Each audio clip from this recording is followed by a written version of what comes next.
लोकसभा चुनाव 2024 का बिगुल बज चुका है। कल यानी शनिवार 15 मार्च को चुनाव आयोग 18वीं लोकसभा चुनाव की तारीखों का ऐलान करने जा रहा है। दूसरी तरफ राजनीतिक पार्टियां भी तैयारी पूरी कर चुकी हैं। उम्मीदवारों की लिस्ट कुछ पार्टियों ने जारी कर दी है, तो कहीं पर जिताऊ कैंडिडेट्स के नाम को लेकर अभी भी चर्चा चल रही है। कल जब चुनाव आयोग की प्रेस कॉन्फ्रेंस होगी तो ये साफ हो जाएगा कि आखिर इस बार मतदान कितने चरणों में होगा, वोटिंग कब से कब तक होगी और जो वोट काउंटिंग है वो किस दिन होगी। लेकिन इसके पहले के चुनावों में क्या हुआ है, यानी कि 2014 के लोकसभा चुनाव और 2019 के लोकसभा चुनाव के बारे में डिटेल्स मैं आपको इस वीडियो के जरिए देने जा रही हूं, तो अंत तक इस वीडियो को आप जरूर देखिएगा। सबसे पहले 2019 लोकसभा चुनाव की बात कर लेते हैं। पिछले लोकसभा चुनाव में 7 चरणों में वोटिंग हुई थी। ये वोटिंग जो है वो आपको बता दें कि 11 अप्रैल से लेकर 19 मई के बीच हुई थी और वोटों की गिनती यानी काउंटिंग जो है वो 23 मई को हुई थी। यहाँ पर यूपी, पश्चिम बंगाल और बिहार, ये 3 वो राज्य थे जहाँ पर सभी 7 चरणों में वोटिंग हुई थी। अब यहाँ आपको ये भी बता दें कि वोटर्स की संख्या कितनी थी, तो 2019 का जो लोकसभा चुनाव हुआ था उसमें 90 करोड़ वोटर्स थे और 1.5 करोड़ ऐसे वोटर्स थे जो पहली बार वोट करने जा रहे थे, यानी उनकी उम्र 18 से लेकर 19 साल के बीच में थी। 10 लाख पोलिंग बूथ पर वीवीपैट यानी voter verifiable paper audit trail की व्यवस्था यहां पर की गई थी। 10 लाख पोलिंग स्टेशंस पर मतदान कराया गया था, मतदान को संपन्न कराया गया था।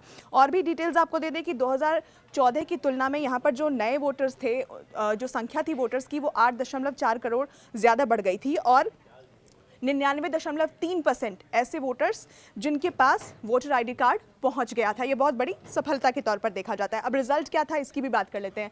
रिजल्ट में आपको बताऊं तो 2019 के चुनाव में, लोकसभा चुनाव में बीजेपी ने 303 सीटें जीती थी, जबकि कांग्रेस की बात करें तो 52 सीटें ही महज कांग्रेस को मिल पाई थी। अब एनडीए की बात कर लेते हैं, यानी बीजेपी की अगुवाई वाली जो एनडीए गठबंधन है उनके खाते में 353 कुल सीटें पहुंची थी और यूपीए की बात करें तो कांग्रेस गठबंधन ने सिर्फ 92 सीट्स ही कांग्रेस अपने खाते में लेकर आ पाई थी।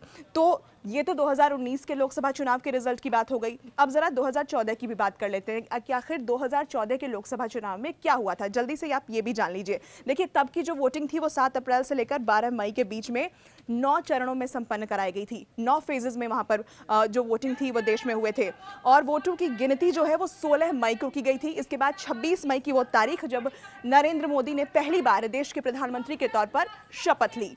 और यहाँ जानकारी आपको ये भी दें कि तब 81 करोड़ 45 लाख वोटर 2014 के लोकसभा चुनाव में थे और 18 से 19 साल के यानी कि फर्स्ट टाइम वोटर्स की जो संख्या थी वो करीब 9 लाख के करीब थी और 553 सीटों पर 8,251 कैंडिडेट्स उतरे थे। 8 चरणों में यहाँ पर ये जो मतदान अलग अलग चरणों में हुआ था इसमें बीजेपी को जीत मिली थी। 282 सीट बीजेपी के खाते में गई थी। एनडीए की बात करें यानी कि बीजेपी अगुवाई वाली जो गठबंधन है उसको सीटें मिली थी कुल 336 और कांग्रेस को सिर्फ 44 सीट मिली थी, जबकि यूपीए यानी कांग्रेस गठबंधन को 59 सीट से ही संतोष करना पड़ा था। तो ये था 2014 के लोकसभा चुनाव का रिजल्ट। अब 2024 चुनाव की तारीखों का ऐलान कल हो जाएगा। क्या पूरा शेड्यूल रहेगा, इसे आप न्यूज़ 18 इंडिया के अलग अलग प्लेटफॉर्म्स पर भी देख सकते हैं और इलेक्शन कमीशन की वेबसाइट पर भी पूरी जानकारी कल उपलब्ध होगी।